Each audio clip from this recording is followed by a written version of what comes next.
KumaHeberu 2.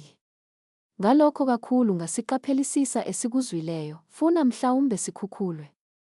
Ngokuba uma izwi elakhulunywa ngezingelosi laqiniseka, nakho konke ukuphambuka nokungalaleli kwaphindiselwa ngokufaneleyo, thina siyakuphunyuka kanjani, uma sidebesela ukusindiswa okungakana.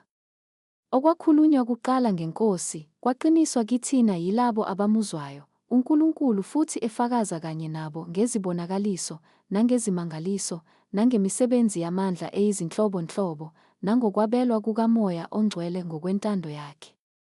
Ngokuba kwakungesizo izingelosi athobisela phansi kwazo izwe elizayo esikhuluma ngalo.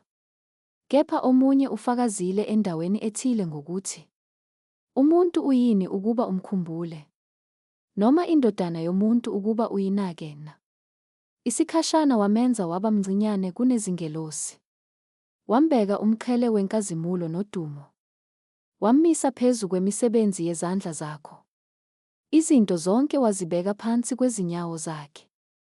Ngokuba ekubekeni izinto zonke phansi kwakhe kashiyanga lutho olungabekwanga phansi kwakhe. Kepha kalokhu asikaziboni izinto zonke zibekiwe phansi kwakhe, kodwa siyambona owenziwe waba mncinyane isikhashana kunezingelosi, uJesu, ebekiwe umqhele wenkazimulo nodumo ngenxa yokuhlupheka kokufa, ukuze ngomusa kaNkulunkulu ezwe ukufa ngenxa yabo bonke. Ngokuba kwakumfanele yena, okukhona konke ngenxa yakhe nokukhona konke ngaye, ukuba, lapho eyisa amadodana amaningi enkazimulweni, amphelelise ngezinhlupheko yena oyinkosi yokusindiswa kwabo. Ngokuba ongcwelisayo nabangcweliswayo bonke baphuma kumunye, ngakho-ke akananhloni ukubabiza ngokuthi ngabafowethu ethi, "Ngizakushumayeza abafowethu igama lakho. Ngihlabelele ngawe phakathi kwebandla. Futhi ngiyakubeka ithemba lami kuye.